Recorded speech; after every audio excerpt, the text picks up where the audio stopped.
Welcome to Here Comes the Boom, a Kentucky recruiting podcast brought to you by KSR and KSR Plus. I'm your host, as always, Jacob Polachek, and it's been a very busy week on the recruiting trail. Last week, we talked all about Jasper Johnson's commitment, covering that live. They've got two commits in the 2025 class, Jasper Johnson and Malachi Moreno, two in-state kids, and now they're getting busy recruiting on the road.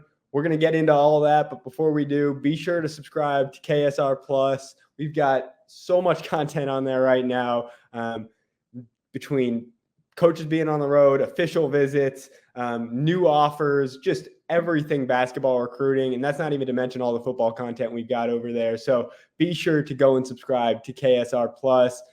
Let's chat for a second about our good friend, Andy Ludicky and My Perfect Franchise. Are you a displaced corporate executive or wanting to put your career in your own hands? Or are you an experienced entrepreneur wanting to diversify? Well, Andy Ludicky and MyPerfectFranchise.net can help. Andy is a huge college sports fan and franchise veteran, having owned multiple franchises and businesses. Using his expertise, he helps others find their American dream through a very thorough consultation and evaluation process.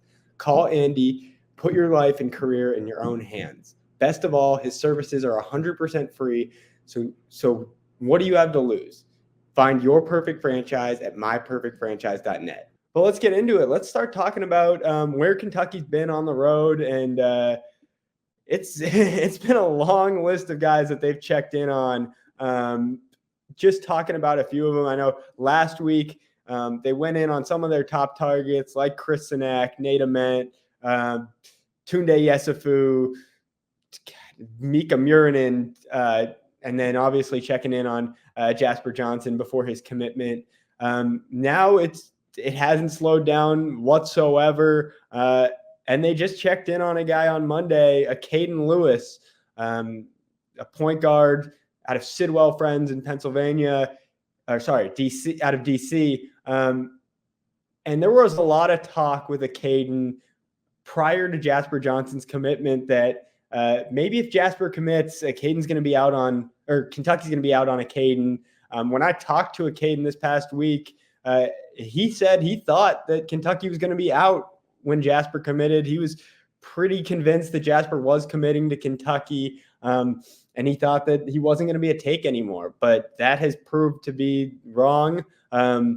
Kentucky sent the whole staff in for him the other day. I think that was Monday. You had Pope, you had Feger, Alvin Brooks.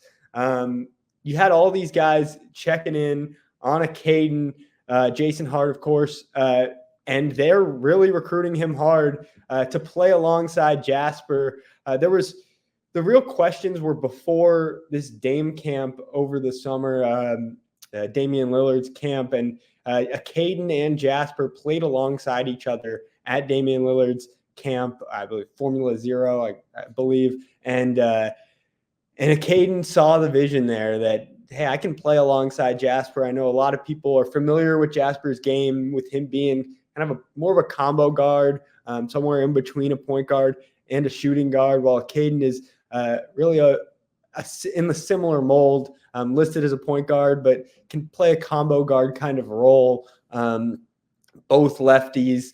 And Caden loved playing with Jasper at Dame's camp and sees the vision to play alongside him. So he's set an official visit, but he's not releasing that yet. That should come sometime in the fall. And he's looking to commit before the early signing period in November. So things could move quickly.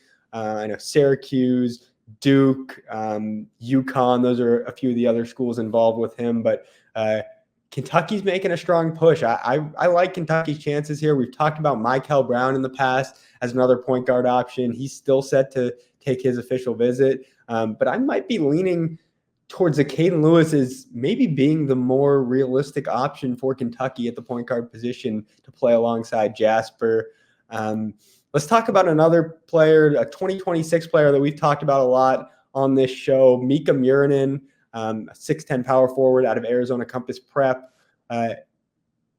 He was originally set to take his official visit this upcoming weekend, September 13th through 15th, but the staff asked him to push that back because Caleb Wilson is visiting, they want to put all their chips in on Caleb Wilson's official visit. And Mika has been very open to rescheduling this visit. He was potentially looking at coming in for Big Blue Madness, but I think that there might be some scheduling issues with his high school schedule. So we don't have an exact date yet of when Mika plans to visit, but I expect that to be sometime in the fall. Like I said, he's a 2026 prospect, but I believe there is more than I believe. I know there is a path for him to go 2025. It's just a matter of if he pursues that. So he could be a name that we start hearing a lot more about in future months. He just took an official visit to Utah. I believe Arkansas is on his list, Duke as well. So a lot of the top schools in the country going after him. But don't count out Kentucky here.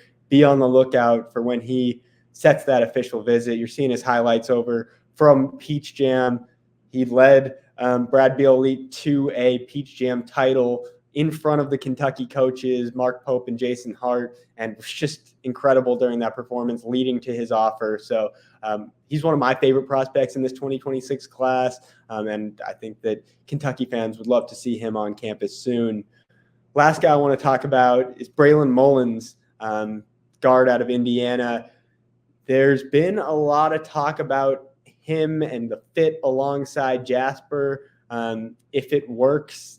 And I know there have been kind of some concerns, it sounds like, from Mullins' camp about the fit alongside Jasper. So KSR's own Brandon Ramsey put out a great update on Braylon over on the KS board. I don't want to spoil too much of that. Be sure to go over on the KS board and check it out. But really the two schools to watch with him are Indiana and UConn. Kentucky's still in the mix. They're not out of it yet, but things seem to be trending more in the direction of Indiana, of UConn, some other schools, Michigan, North Carolina. They're also hanging in there, and there's been a little bit of buzz with Michigan. He's about to take an official visit to UNC coming up. So there's a lot of talk with UNC, but I think that UConn is really the one to watch here alongside Indiana. So Kentucky sent their full staff in to check with him last week.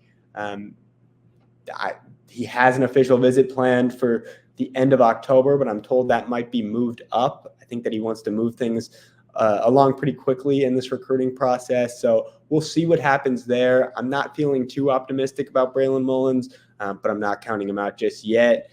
And that kind of segues us to talk about official visits. We've got a long list of official visits. We've got the first of the fall official visits kicking off this weekend with Caleb Wilson, a five-star forward out of Georgia, 6'9". I watched him play at Peach Jam with the Knight Riders alongside the Boozer twins, and he was just awesome. He's one of my favorite prospects in this class. I think there are a few guys that we're going to talk about that are really home run options for this Kentucky class, and Caleb Wilson is firmly in that group. He's a guy that Kentucky has really ramped things up on since the summer, and I talked to his dad for a minute the other day, and they're really excited for this Kentucky official visit. I know that Alabama's involved. Arkansas, we've talked a lot about Arkansas and Caleb Wilson, so they're a school to watch. And then Georgia Tech, the hometown school, is also firmly involved. So we'll probably get a better idea of where things stand after his official visit. But I know that Kentucky sent the staff to visit with him down at Holy Innocents in Atlanta, and I believe they sent 4 staff members, if I remember correctly. So they're pushing hard for him. And this official visit will be real telling of where Kentucky stands. Then at the end of the month, you got Michael Brown Jr. and Chris Sinak. We've talked about Michael. I don't realistically see an option where you have Michael Brown, Caden Lewis, and Jasper Johnson all in this class. It's just a crowded backcourt. I lean right now towards thinking Caden Lewis is the more realistic option of the two, but Michael really likes Kentucky. He set this official visit for the end of the month. We'll see if that stands. I still have no reason to think that it wouldn't. But Chris Sinak will also be on campus at the same time. That's September 27th through 29th weekend. And Chris Sinak is a guy that Kentucky has been on throughout the spring and summer. They watched him play on the Puma circuit. He's now at Link Academy, and he's really one of my favorite players in this class. I know I said that about a few guys, him, Caleb Wilson, 6'10" forward, super skilled. He just took an official visit to Houston. Arkansas is involved with him. LSU is really the school that I'm hearing may be the biggest competitor to Kentucky in this recruitment. It's the hometown school. They've been on him for basically his whole high school career. So Houston has been a school that's been mentioned a lot. Arkansas is pushing hard, but I see Kentucky and LSU as the two front runners in the early stages. He's targeting a commitment for around January and February. So we'll see where it goes from there. Like with a lot of these guys, we're going to get a better idea of where things stand after this official visit in September. Moving on to October, we've got Big Blue Madness. That's the big one. So far, we only have 2 official visitors confirmed with Tunde Yesufu and then obviously Malachi Moreno, who's already committed. But I expect more names to get added to that. Jaden Johnson is a 2026 player that's set to visit. I believe Tay Kinney, 2026 guard, who is from Newport, Kentucky, but is now playing at Overtime Elite alongside Kentucky commit Jasper Johnson. So I'm sure that doesn't hurt things. Like I said, I expect some more names to be added to the Big Blue Madness visitor list, but we don't have those names yet. Stay tuned to that. And then the last guy, Braylon Mullins, we talked about him. I don't need to go into too much detail, but he's set to visit for that October 25th date. We'll see if that gets pushed forward, pushed back. I'm not 100% sure he's going to visit at that time, but I still like Kentucky's chances of getting him on campus. So keep an eye out for when that could be either be confirmed or rescheduled. That's really all the official visits we have locked in, but be sure to stay tuned to the KS board over on KSR Plus, because we're going to be providing daily updates on where things stand with these top recruits. And when a guy locks in an official visit, you'll be the first to know about it. So stay tuned to that. And now let's talk 2-on-3 national basketball analyst Jamie Shaw about some of these recent offers that Kentucky has sent out in the 2025, 2026, and 2027 classes. Welcome back to Here Comes the Boom. It's been a busy week on the recruiting trail, so who else to bring on other than On3 national basketball analyst Jamie Shaw to talk about some of Kentucky's recent offers and interests. Jamie, thank you for joining me today. Jacob, man, I appreciate it. Always fun. So Kentucky's they've gotten busy on the recruiting trail, sending out some offers in the 2026 and 2027 class. I want to ask you about a few of these guys that they're going after, starting with 2026 player Taj Ariza. I know you got him ranked really high in this 2026 class. So what stands out to you about his game? Well, Taj Ariza is a name that basketball fans might recognize. Trevor Ariza's son. He's a 6'7", possibly pushing 6'8" wing. He kind of plays he plays a minimalistic game, if that makes sense. He's got great length. The shooting is coming around, and that's going to kind of be the X factor as to how high he can go in the class. But watching him at Team USA training camp last year, he was one of the last players cut before making the U17 team. But watching him throughout the U17 training camp for USA basketball, he was really good defensively, playing in the passing lanes, really good off-ball defender. He understood angles, and he was aggressive getting to the balls, getting downhill, playing in transition. He's a good athlete. He's very young for his class, which is interesting to watch as he continues to fill out, already having positional size. The shooting is coming around, and it's something that needs to continue to tighten up and all that. But at the very least, he's got a 3-and-D type archetype, which obviously, as you know, basketball circles is a valuable archetype as you look at the highest levels. The self-creation is coming around, putting the ball off the bounce, getting to spots, again, playing a minimalistic type game within 2 and 3 dribbles, getting to open looks and self-creation on the floor. There's a lot of upside with him, obviously having the NBA lineage, father being Trevor, who played for 20 years in the NBA. And as he continues to grow, there's a lot to watch and appreciate. He played 17U. He played with Tunde Yesufu actually this summer on the AAU circuit, Team Why Not. 17U playing up on the EYBL, obviously as a young 2026 player. There's a lot to like there. Well, you mentioned that NBA pedigree. We talked to Trevor Ariza and Taj over on KSR Plus. Be sure to check that out. And another player with NBA pedigree, Ryan Hampton. You have him ranked number 1 in the 2027 class. Obviously, his older brother RJ is in the NBA. So, what stands out to you about Ryan, and what makes him the best player in this 2027 class? Well, if you notice also with the 2027 class, we don't have a 5-star yet. 5-star is not something that we just want to give out, take away, do all that. He's the number 1 overall player. And a lot of that came because of his self-creation ability. Playing this summer, he was in the 6'5", 6'6" range. Word coming out of Texas that he's continuing to grow, looking taller and taller each time. The first step for him was impressive. He averaged 17 a game on the Adidas 3SSB circuit this summer, able to get downhill aggressively into positive situations for his team off the bounce. And that's what made it very impressive with him. Looking at the long-term potential that he has with his length, with his athleticism, obviously his pedigree, his brother, a first-round draft pick, RJ, also his dad played Division I basketball at SMU. He's somebody whose trajectory is steep, and it's continuing to go up. He already has a lot of the tools that you look for with his positional size, his ability to self-create, and his ability to put pressure on the paint and the front of the rim off the bounce. As he continues to grow, add strength, get his core stuff together, get his footwork together, there's a huge upside with where Ryan Hampton could end up being at the end of the day. Well, he doesn't have an offer from Kentucky yet, but Kentucky assistant coach Alvin Brooks is set to go visit with him next week. So we'll see what comes of that. A player that Kentucky has offered in the 2027 class, their first offer is to Baba Oladotun. What do you think about his game? I know some sites have him number 1. You have him a little further back, but still in the top 10. What do you think about his game? Baba's game is intriguing, and going along with the theme of today, it seems like his father played Division I basketball at Virginia Tech growing up. So he comes from a basketball family, basketball pedigree. Baba's highlights are very impressive because he takes and he makes tough shots. And the confidence that he has, his ability to create space is impressive. He's able to go and be covered pretty tightly, as you can see in these highlights here, take a side step or take an off-balance step into a shot and get a clean look for it.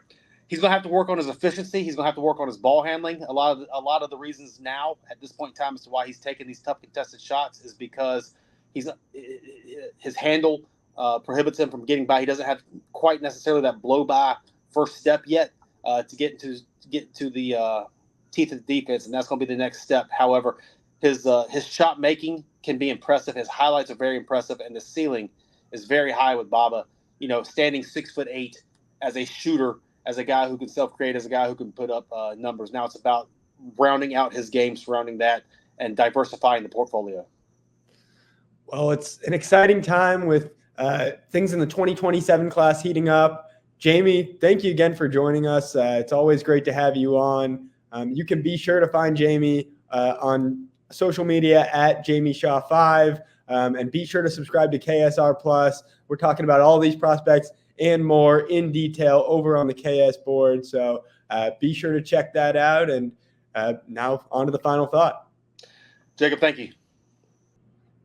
All right. For today's final thought, I'm really looking at this 2027 class because we have not talked at all on this show before today about the 2027 class, but all of a sudden Kentucky has started to really dip their feet into the water with this class, offering obviously Baba Oladotun and then they're going to be in on Ryan Hampton. They're starting to make contact with the coaches of several 2027 recruits. They can't reach out directly until June, but they've got their eye on several 2027 players. So I'm sure that we're going to see some more offers in the coming days.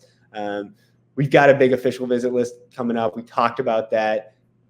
It's going to be a busy month of September. October is going to be just as busy. And then we got the early signing period in November. So we're going to have you covered over at KSR Plus. Be sure to go and subscribe.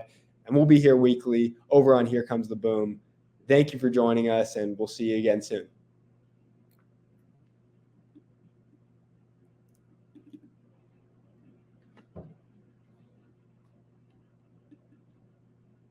Good.